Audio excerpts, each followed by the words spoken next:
Hey guys, let's talk about Hyrule Warriors. Now, first of all, I gotta say, while Hyrule Warriors isn't my favorite Warriors game, I love the Warriors games in general. I'm very excited for Persona Scramble. That's going to be super fun as it's going to mix a lot of the school life elements, the visual novel style gameplay, with the Dynasty Warriors style beat 'em up gameplay. And for that, I think it's going to be one of my favorites. And again, also because I love Persona. And with these spin-off games, they seem to be really trying to nail down the aspects of the original games now, and that's something I think the Warriors games are doing really well. For example, the fact that in Fire Emblem Warriors, the fact you switch between your characters on the fly. I'm not sure if that was in any other Warriors game, but that was the first Warriors game I played it in.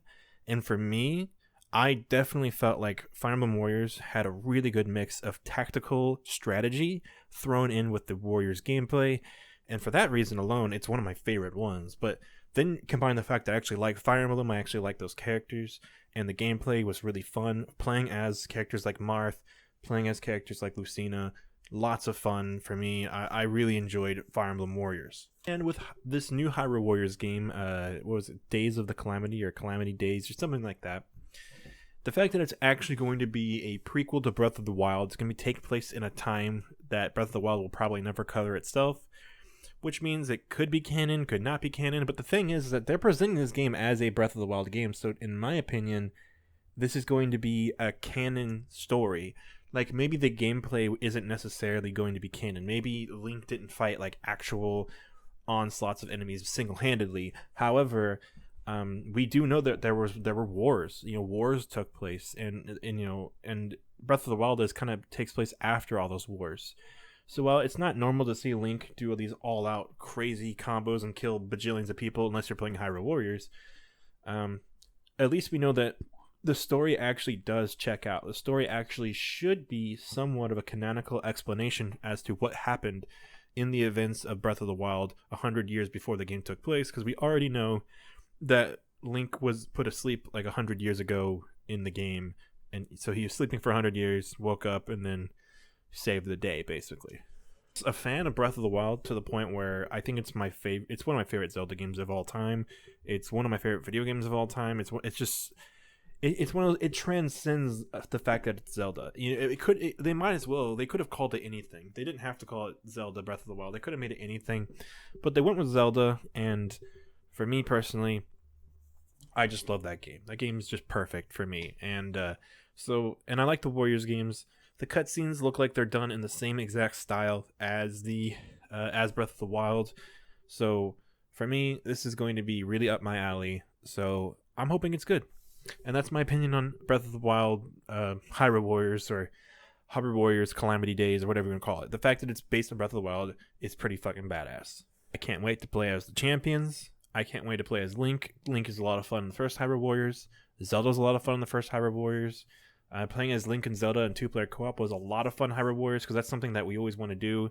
In fact, Cadence of Hyrule has that too. Cadence of Hyrule has where you can play two-player co-op as Link and Zelda. And that's really cool that you can do that. So, yeah, pretty cool stuff.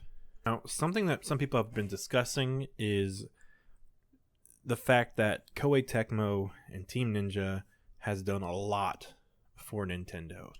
Now, some people say, yeah, there's 2 Hyrule Warriors games, and there's a Fire Emblem Warriors game. That's 3 Warriors games for Nintendo. Yes, and that's because Hyrule Warriors did really well on the Wii U. And did really well on the 3DS. Now, you could say, well, it was a Wii U game, so it didn't do that well. But, well, I'm saying it did well relative to the Wii U. And the games will continue to do well. People like the Warriors games because it lets people play. It's the same reason why people like Mario RPG games, right? Because it lets people play as the characters they love in a different environment. Hyrule Warriors, it lets you explore all these different characters from different Zelda games. So that's why people liked it. This one, I don't know how many characters it's going to have, but it probably will have a decent amount. I'm hoping the character count is better than Hyrule Warriors on release day.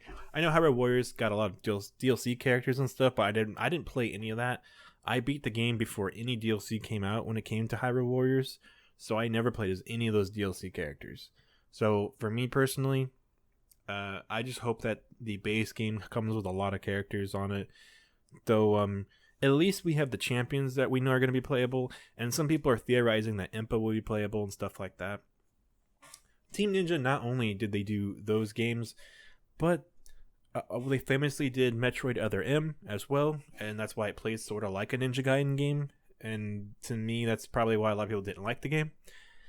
But they also did a lot of work on Fire Emblem Three Houses. Not only did they do Fire Emblem Warriors, but I guess Nintendo liked the look of Warriors so much that yeah, we got Fire Emblem Three Houses. A lot of that was done by Team Ninja as well.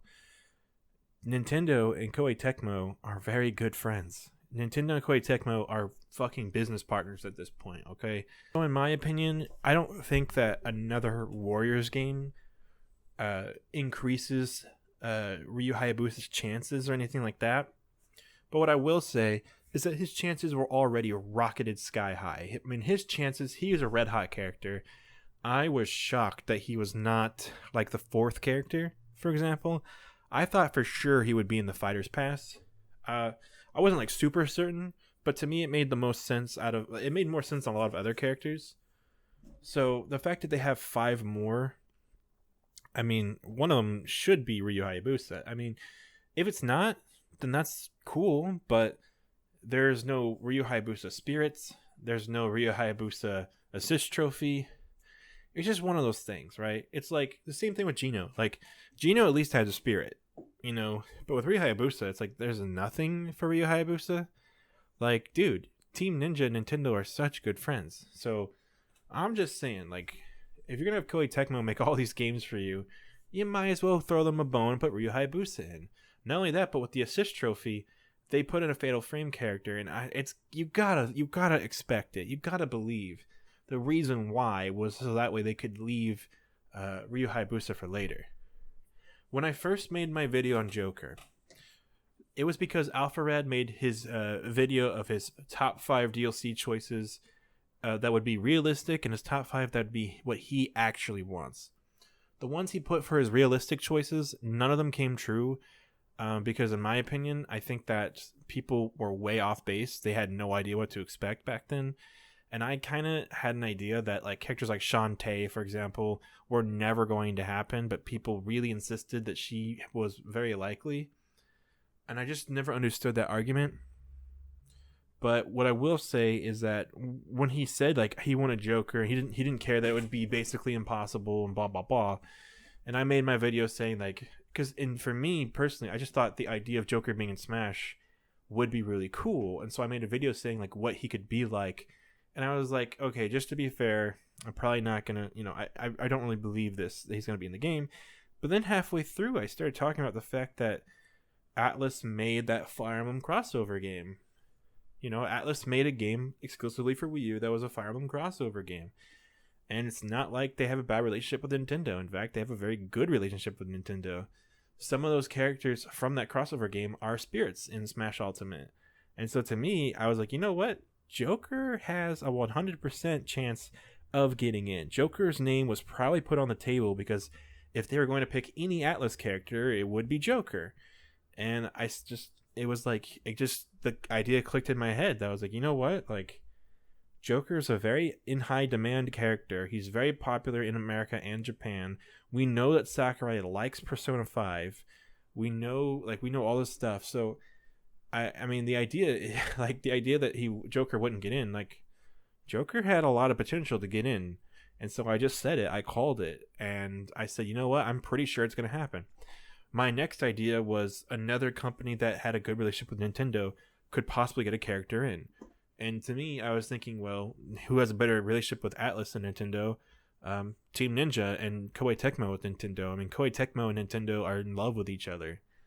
So to me, I just feel like it's only a matter of time before we get Ryu Hayabusa, especially since he's not an assist trophy, especially since he doesn't have any spirits, especially since he doesn't have a Mii fighter costume or anything. I mean, I'm just saying, I've always thought that Ryu Hayabusa had a really good chance at getting in the game, so I've never thought he didn't have a chance. I always thought for sure he had a very, very good chance. And for Past 2, yeah, I would be shocked if he didn't get put in. If there's only one character left and it's not him, then I might say maybe it's not him. But I think that he has a good chance of getting in. It's just a matter of when, and it could be any time. So, some of these next few characters might be not as crazy and hype as the first wave of DLC, but even the first wave of DLC wasn't even the most hype ever. I mean, besides Joker and Banjo, the rest were just kind of cool additions that some people got really hyped for, and other people were just kind of like, okay, I don't know that series, but I'll see what they have to offer. And that's how Smash is going to be, right? Like, not every single character is going to appeal to every single person. And if it did, then I don't know. I think that's impossible, for one. For me personally, I feel like if they put in a character that appealed to everyone, I don't know, it probably wouldn't have appealed to me then, because I don't even like what's mainstream. I like obscure stuff. That's why I like Terry. Terry and Joker were the two that I was probably the most familiar with that they put in out of the five. Besides, Byleth, of course. So, yeah, I mean, I'm just saying. So, I think Ryu Hayabusa always had a chance. I already thought his chance was through the roof. I have no idea how he wasn't put in the first fighter pass. How Terry got in instead is beyond me. I think Sakurai just personally just likes Terry that much. But yeah, so I think that I think Hayabusa's name is probably been on the chopping block again. And I think if Sakurai had to do 6 more choices and Ryu's name was on the chopping block again, he's probably looking at Ryu Hayabusa thinking, yeah, I could probably make this work. I mean, Ryu Hayabusa is a cool character because he has like 8-bit games, and he has 3D hack and slash games, and he's in Dead or Alive. So yeah, I mean, I'm just saying he could be a really, really cool character. And I would love to see him. In Dead or Alive, they always give him, not always, but sometimes they give him these alt costumes where he wears his more basic ninja clothes right out of the 8-bit Ninja Gaiden games.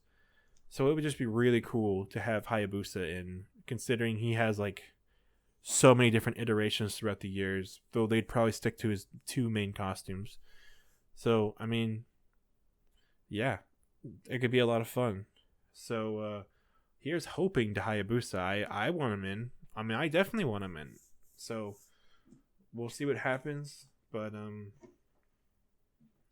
yeah, so I'm gonna end this one here. I'm just basically saying, yep, I'm excited about Hyrule Warriors, and yep, I'm happy about I think that I always thought Ryu Hayabusa could get in. So yeah, I'm gonna end this video here, and I'll see you guys on the next one.